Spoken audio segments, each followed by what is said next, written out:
The Philadelphia Eagles have made a big move, and Harrison Graham and Chase Sr. are here to break it down for you guys. Welcome into Chat Sports. For you Eagles fans, Haason Reddick, the big signing of the day. He lands in Philadelphia, 3 years, $45 million, and quite frankly, Chase, as I'll let you get your reaction in here, $15 million a year for him. That's pretty good value for Philadelphia for how he's produced the past 2 years. Yeah, $15 million average annual value for one of the premier pass rushers on the NFL free agency market is a great deal, and I like this for a couple of reasons, Harrison. One, Philadelphia desperately needed an edge rusher. Brandon Graham coming off a serious injury. I don't think they're going to bring back Derek Barnett, who's been a first-round bust out of Tennessee. They prioritized Josh Sweat last year and kind of gave him the bag. Haason Reddick can really play, and I love his versatility. He can drop back in coverage, he can get after the passer, and he has Philadelphia ties. Grew up in Camden, was a diamond-in-the-rough prospect, didn't get any offers to go to any elite colleges. Matt Rule, while the coach at Temple University, found Haason Reddick, brought him to North Philly, and it took him a little while to find his footing. But then the back half of his Temple career, where I actually scouted him because I went to Temple University, grew up in Westchester, started to thrive and flourish. Then he gets drafted when the NFL draft is in Philadelphia in 2017 and didn't live up to the expectations of being the 13th overall pick, but I think it was because the Arizona Cardinals didn't use him well. 2 years ago, they did, and the last 2 years, the final one in Arizona, last year with Carolina, he was excellent. 20 combined sacks the last 2 years. This is a great signing for Philadelphia. Chase likes the move. I like the move. How do you guys like it? Grade it from 1 to 100. 1 being, this is the worst move ever. 100 being, you think it's absolutely fantastic. I'd give this a solid 85 to 90, Chase. You get a premier pass rusher at a pretty fair rate, quite frankly. I think it's a good move for Philadelphia. Now, more on Haason Reddick here. You mentioned the 20 sacks the past 2 seasons. You kind of look at where Philadelphia's shortcomings were a year ago. Didn't generate a lot of pass rush.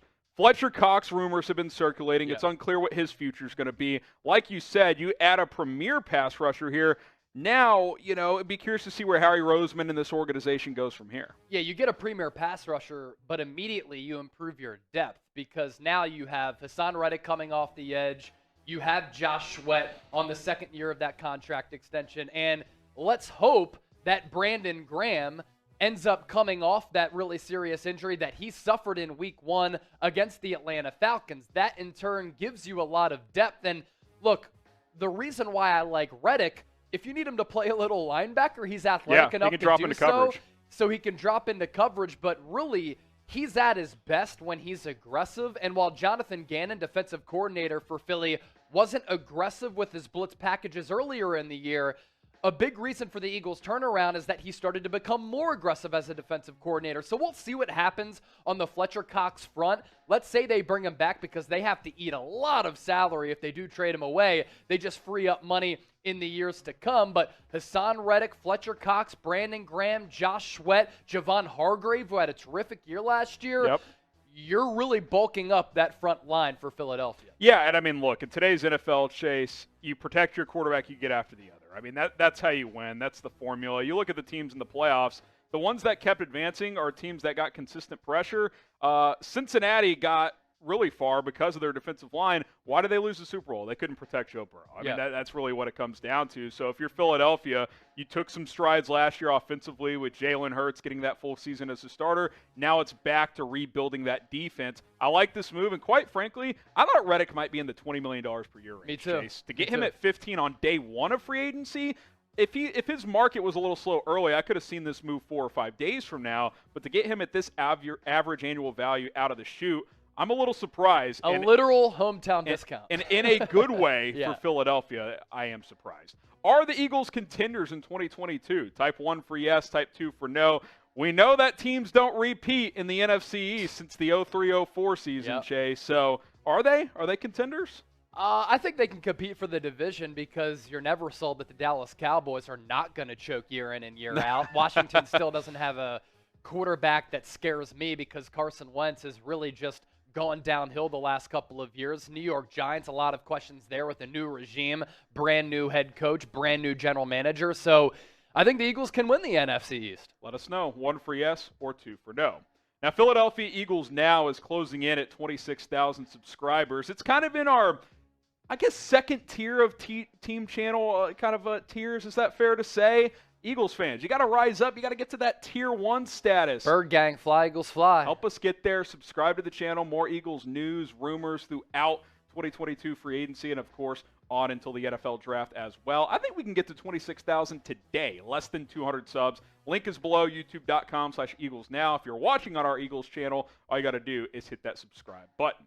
Okay, so kind of an overview of Philadelphia, Chase, after signing Haason Reddick. That was the biggest need for Philadelphia that we had, so you helped scratch that off. Where do you go from here? You adding more defense? You getting Jalen Hurts a receiver? You're in charge. What are you doing if you're Howie Roseman? Yeah, I think you want to get Jalen Hurts another receiver outside of Devontae Smith. Smith showed all of the intangibles, all of the attributes of being a future one wide receiver for a really good offense, and I think you continue to build around Jalen Hurts because it looks as though more and more likely he's going to come back and be the starter for Philly in 2022. You have Miles Sanders, who's going into a critical year given his rookie contract. Devontae Smith, Dallas Goedert, all of these players are in the mix. Jalen Reagor, sorry, Harrison, you went to TCU. He's been a complete fraud, a no-show, and a stiff so far. So I think you need that number 2 weapon outside of Devontae to really maximize the abilities of Jalen Hurts. And we just got done talking about whether or not Philadelphia can win the division here in 2022. A lot of that is going to come down to how well Hurts plays, and he will play better if he has a bona fide number 2 option. So I look there. They never prioritize linebacker, but I wouldn't hate if they go the linebacker route. I thought going in early part of free agency, they were going to try to get a good number 2 cornerback behind Darius Slay. We'll see what happens at that safety spot as well. Yeah, just a couple thoughts on my end at receiver. I mean, you think of the names that are already off the board. Christian Kirk is gone. Probably the best ones available: Allen Robinson, DJ Chark, Juju Smith-Schuster. Those are kind of the big 3 at this point. Then you kind of get into that next tier. You've got the Byron Pringles of the world and some other guys as well. So maybe Philadelphia, with one of those first-round picks, ends up going to receiver instead, and maybe they fill some of these other needs in free agency because there's a lot of quality number 2 corners out there on the open market. Levi Wallace, Charvarius Ward, Patrick Peterson. There's guys you can go get, so maybe receiver comes in the draft. But I do like Philadelphia getting an elite pass rusher in free agency. You need an impact player right now at that position, Chase, and Haason Reddick is just that. This is a good deal for Philadelphia. No, I totally agree. And the Eagles have a great opportunity at hand. They have some momentum that they were able to build up during the 2021 season. Started the year off slow with the first-year head coach, Nick Sirianni, and a very young and inexperienced coaching staff. And everybody wants to say, Philadelphia, you know, they got that final spot in the NFC playoffs. They didn't deserve to be in the playoffs. Look, anytime you finish the year the way that the Eagles did, having won, 6 of their last 7 games, it's the NFL. It's a league of parity. Like, any team can win on any given Sunday, and the fact that Philly took care of business was really impressive. So let's see how that momentum carries into this year. Signing Haason Reddick is a big start to that, and he's still young. He's still young and has some prime years left at that price tag of $15 million per year, $30 million guaranteed. It's probably my favorite move of free agency so far today. Yeah, it's definitely up there. So Reddick to Philadelphia.